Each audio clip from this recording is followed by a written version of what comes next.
Hello, Michael Swain here after Kansas basketball 79-75 win over Oklahoma. And wow, my ears are still ringing after how loud it got inside Allen Fieldhouse during the home stretch of what was an incredible, weird game. Kansas trails by 10 with about 5.5 minutes to play. They close the game on a 14-2 run, an incredible finish. A frantic finish, dare I say, to the game, and it's one of these contests where I know I'll be leaving later this evening saying, wow, how in the world did Kansas win this game? You look at the overall stats, and Oklahoma shoots 47% from the field, one of the best marks of any team against Kansas this season. They shot 63% from two-point range, the best mark against Kansas this season. They out-rebounded Kansas. They outscored Kansas in points in the paint. And yet somehow Kansas is the team that leaves the game with the win. Just an incredible finish, a comeback that I think shows the grit, the belief that this team does have, where I think at this point, 15 points, 10 points, they don't get fazed by these deficits. And I think that's great confidence to have. As you know, these games are going to come down to the final possessions, and Kansas has the ability to put runs together. And that's exactly what they did here. It was definitely an interesting game in terms of the way the game was officiated in the two halves. In the first half, it was more of a free-flowing contest, right? Not many fouls called. That felt like a normal Big 12 game. Kansas goes into the break leading 36-34, and it felt about where that game was going to be, right? Kansas on pace to score 72 points, Oklahoma a little bit less than that, but then the second half, everything changed, and I think it starts with the officiating. Not one to talk about that a lot, but there are 39 fouls called in 40 minutes of action, one foul per minute, and most of that came in the second half.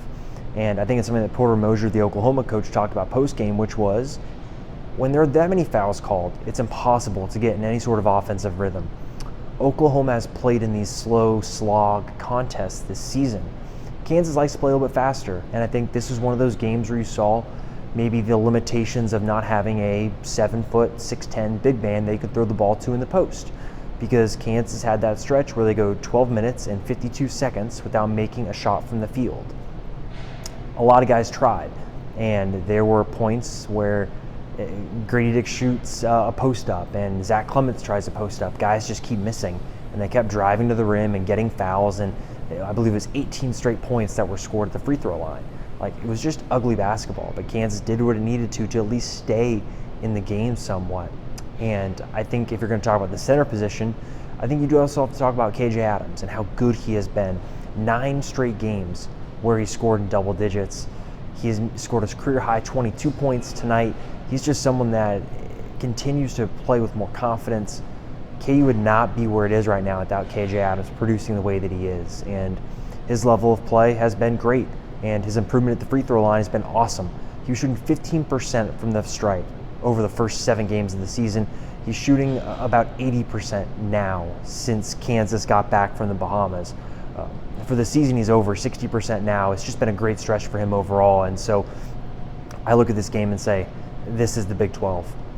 Kansas, if they're going to win the league, is going to have to win close games like this. And I think thankfully for the KU players, they have a great coach that can help guide them, but also for the KU players, they are really good. And when big moments come, they're there to make them. Take Kevin McCullough, for example, right? Really slow game for him overall, but then he makes the acrobatic layup in the final seconds to really help KU secure this win and put it to where KU just had to make free throws. And so overall, just a gritty win and a gritty game and an ugly game that I don't think anyone's going to watch again. This is not a game anyone's going to go back and watch for fun, but a win is a win in the Big 12. KU is 4-0 for the first time since 2016-2017, and they're 15-1. A great position to be in, and now comes a ranked matchup against Iowa State. So make sure you are staying tuned to Fog.net for all sorts of coverage from this game and, of course, heading into that Iowa State matchup.